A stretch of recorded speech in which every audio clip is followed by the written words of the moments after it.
పెంపుడు జంతువు లేదా పక్షిని ఎలా కొనుగోలు చేయాలి? పూర్తి వివరాలకు చదవండి రేపటి సాక్షి దినపత్రిక.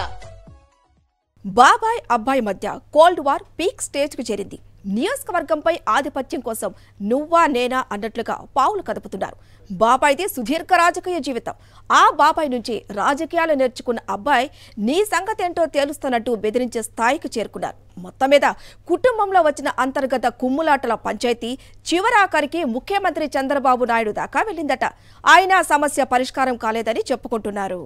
జమ్మలమడుగు నియోజకవర్గ రాజకీయాల్లో పేరు పొందిన కుటుంబం దేవగుడి వారిది.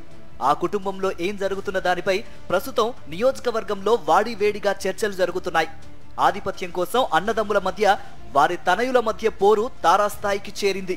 ఎమ్మెల్యే ఆదినారాయణ రెడ్డి, ఆయన సోదరుడు నారాయణ రెడ్డి తనయుడు భూపేష్ రెడ్డిల మధ్య ఇప్పుడు పచ్చగడ్డి వేస్తే బగ్గుమంటోంది. వాస్తవానికి ఈ ఇరువురు నేతలు వేరువేరు పార్టీలో ఉన్నా అధికార కూటమి పార్టీల్లోనే ఉన్నారు. జమ్మలమడుగు నియోజకవర్గం నుంచి టీడీపీ తరఫున టికెట్ ఆశించి అబ్బాయి భూపేష్ రెడ్డి భంగపడ్డారు.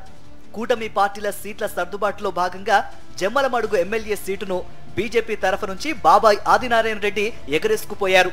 ఆ సమయంలో కడప ఎంపీ అభ్యర్థి టికెట్ను టీడీపీ తరఫు నుంచి భూపేష్ రెడ్డికి ఇచ్చారు. కడప ఎంపీ అభ్యర్థిగా పోటీ చేయడం ఇష్టం లేకపోయినప్పటికీ అయిష్టంగానే పోటీ చేసిన భూపేష్ రెడ్డి అందరూ అనుకున్నట్టుగానే ఓటమి పాలయ్యారు. జమ్మలమడుగు ఎమ్మెల్యే అభ్యర్థిగా పోటీ చేసిన బాబాయ్ ఆదినారాయణ రెడ్డి గెలిచారు. అప్పటి నుంచి ఎంపీ అభ్యర్థిగా ఓడిపోయిన యువనేత అబ్బాయి భూపేష్ కు ఎమ్మెల్యేగా గెలిచిన బాబాయ్ ఆదినారాయణ రెడ్డికి మధ్యన మాటా పట్టింపులు పెరిగాయి. ఇద్దరి మధ్య గ్యాప్ పూడ్చలేనంతగా వచ్చేసింది. అధికార కూటమి పార్టీలో ఉన్నప్పటికీ ఇద్దరు ఎడమొహం పెడమొహంగానే ఉంటున్నారు. తొలుత దేవగుడి కుటుంబం మొత్తం ఒక మాట మీదే ఉండి భూపేష్ రెడ్డిని రాజకీయాల్లోకి తీసుకువచ్చారు. తదనంతర పరిణామాల్లో నియోజకవర్గంపై భూపేష్ తన పట్టును పెంచుకున్నారు. కానీ ఎన్నికలు దగ్గర పడే కొద్దీ సీట్ల పంచాయతీ కారణంగా ఆదినారాయణ రెడ్డికి వ్యతిరేకంగా భూపేష్ రెడ్డి కామెంట్స్ చేశారనే ప్రచారం ఉంది. అంతేకాదు ఆదినారాయణ రెడ్డి కూడా భూపేష్ రెడ్డిపై కామెంట్లు చేస్తూ ఉండేవారు.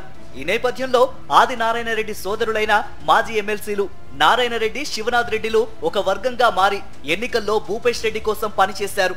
దీంతో కోపంతో రగిలిపోయిన ఆదినారాయణ రెడ్డి భూపేష్ రెడ్డిని పక్కన పెట్టి మరో సోదరుడు రామాంజులరెడ్డి కుమారుడు డాక్టర్ రాజేష్ రెడ్డిని తెర మీదకు తీసుకువచ్చారు. ఒకే కుటుంబంలో మరొక యువ నాయకుడిని ఆదినారాయణ రెడ్డి ప్రోత్సహిస్తూ ఉండడంతో దేవగుడి కుటుంబంలో విభేదాలు మరింతగా పెరిగిపోయాయి. ఎన్నికలు అయిపోయాయి. కూటమి ప్రభుత్వం ఏర్పడింది. ఎమ్మెల్యే అవుదామనుకున్న భూపేష్ ఆశలు వమ్మయ్యాయి. ఎంపీగాను గెలవలేకపోయారు.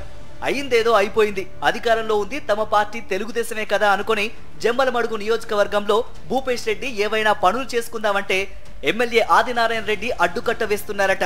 భూపేష్ రెడ్డి ఏది చెప్పినా చేయాల్సిన అవసరం లేదని ఇప్పటికే ఎమ్మెల్యే ఆది నుంచి అధికారులకు ఆదేశాలు వెళ్లాయట. నియోజకవర్గంలో ఏ విషయమైనా తాను గాని యువ నాయకుడు డాక్టర్ రాజేష్ రెడ్డి చెప్పింది గాని జరగాలని, అంతకు మించి మరొక మాట ఆస్కారమే లేదని ఆది ఆర్డర్స్ గట్టిగానే ఇచ్చినట్టు జిల్లా రాజకీయాల్లో వినిపిస్తున్న గుసగుస. దీంతో కినుకు వహించిన టీడీపీ నేత అబ్బాయి భూపేష్ రెడ్డి ఈ పంచాయతీని ముఖ్యమంత్రి చంద్రబాబు నాయుడు వద్ద పెట్టాడని తెలుస్తోంది. వెంటనే స్పందించిన చంద్రబాబు బీజేపీ నేత ఎమ్మెల్యే ఆదినారాయణ రెడ్డిని పిలిచి నచ్చజెప్పే ప్రయత్నం చేసినా ఫలితం లేకుండా పోయింది.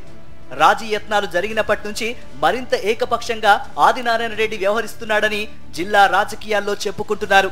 మొత్తానికి అధికారం దేవగుడి కుటుంబంలో చీలిక తీసుకొచ్చింది. ముందు ముందు ఏం జరుగుతుందో వేచి చూడాలి.